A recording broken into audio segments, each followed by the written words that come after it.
I had mentioned the other philosophical schools of thought earlier as well. So let's bring them back into the picture. How would you compare the three? Because preferred indifference is one area where there is a difference between Stoicism, let's say the teachings of Aristotle. So if you had to create the pros and cons of each, how would you compare Stoicism versus Aristotle versus Epicureanism? Oh, that's a great question. So let's start with Aristotle. Aristotelianism is actually very close to Stoicism. The Stoics and Aristotle agreed on a lot of things, unlike the Epicureans, which are very different, and I'll get to those in a moment. Yeah. For Aristotle, also, the two important things in life are virtue, meaning your character, meaning how you behave. That, in fact, is the most important thing. Mm-hmm. So in that sense, Aristotle agrees with the Stoics. However, Aristotle goes on and says, yeah, but so-called externals, things like health, education, wealth, even good looks, are important. Not only they have value, they're valuable, so they're preferred, as the Stoics would say. They really are important. If you don't have them, your life is going to suck. It's not indifferent. That's right. They're not indifferent. Yeah, gotcha. They very much make a difference to the quality of your life, and therefore Aristotle says, look. Not only you need to be a virtuous person, you need to work on your character, become a better person, you also need at least some of that other stuff. Good looks, wealth, health, etc. The problem is that this makes Aristotelianism into a rather elitist philosophy because it cuts out a lot of people. You need to be good looking. Oh, well, too bad. If I'm not good looking, then I'm not going to have a good life. Yeah. You need to be wealthy. Well, how much wealth is necessary? You need to be educated. How much education are we talking about, et cetera, et cetera. So Aristotelianism tends to be a philosophy for the elite, which is not surprising because Aristotle himself was in fact an aristocrat. His father was the personal physician of the king of Macedon. So, he was up there. He really did have all of those things. So naturally he thought, well, if you don't have them, you're screwed. Yeah. The Stoic approach is more democratic in a sense, because the Stoics would say, yes, of course, your life is going to be better if you have some or all of those things. No question there. That's why they're preferred. However, even if you don't have any of those things, even if you're poor, not attractive, not wealthy, and even not educated, you can still have a life worth living so long as you're a good person. Mm-hmm. And that resonated with me because when I was growing up, for instance, I grew up with my grandparents. My grandfather, who was actually my adoptive grandfather, we were not related by blood or by descent, he was that kind of person. He was a very nice and good person. He was a very ethical person. But, he was not particularly attractive. He didn't have money.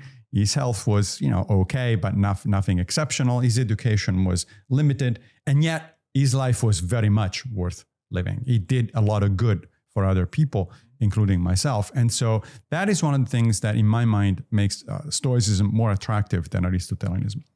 Now let's get to Epicureanism. Yeah. Now, Epicureanism is an interesting philosophy because it's very different from the premises of both Aristotle and the Stoics. For the Epicureans, virtue, meaning acting nicely toward other people, etc., is instrumental to having a good life. So the difference there being that for the Stoics, all you need is to be a nice person, and then you're going to be looking back at your life and say that was worth done, even though other things may not have gone your way. For the Epicurean, being nice to other people is a way to get something out of other people, in other words. So if you want friends, you better be nice to your friends. Otherwise, you're not going to have friends. Okay. If you want good relationships at in your job, then you better be nice to those people. Otherwise, you're not going to have good relationships. So being nice, being virtuous, being pro-social is actually instrumental. It's in the service of getting something, of getting a favor, basically, from other people. The fundamental thing that Epicureans think it's important is to live a life of pleasure, and the highest pleasure that they think is available to us is actually kind of an odd one. It's lack of pain. Epicurus thought that the highest possible pleasure, and therefore the goal of a human life, is no pain. Yeah. Not just physical pain, but mental, emotional pain. That meant a couple of things. For instance, the Epicureans suggested that we should never get involved in politics or social affairs because those are painful. Right? It's like, why would you want to do that? Yeah. And that's a major difference with both the Stoics and Aristotle. Both the Stoics and Aristotle thought that on the contrary, becoming politically involved, by which, by the way, I don't mean partisan. I don't mean, going to the Democrats or the Republicans. I mean politically involved. The word politics comes from polis, which means society in Greek, right? So it could take all sorts of forms. Volunteering for a local organization that does something good, that's politics from the point of view of the Greco-Romans. Certainly engaging in political activity in terms of supporting a candidate or even be a candidate yourself definitely counts, but it's not the only way to do it. And so a major difference between the Stoics and the Aristotelians on one hand and the Epicureans is, for the first two, political involvement is a must. You cannot be a good member of society unless you care about society and you try to do whatever it is that you can do. You don't have to go all the way to becoming president of the United States, but whatever you can do.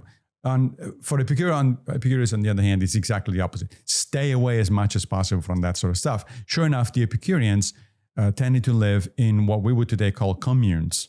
They call them gardens, named after the original one established by Epicurus. And basically, these were self-contained communities with a few people who knew each other, were friends of each other, and they would live their life on their own. Ironically, after the collapse of the Roman Empire and the closing of all of these Greco-Roman schools, most of those communes were taken over by Christians and they became monasteries. Which is, and in fact, sure enough, a Christian monastery is not really that different from an Epicurean garden, because what you have is a bunch of people who are isolate themselves from the rest of the world. They live in an enclave and they try to be self-sufficient.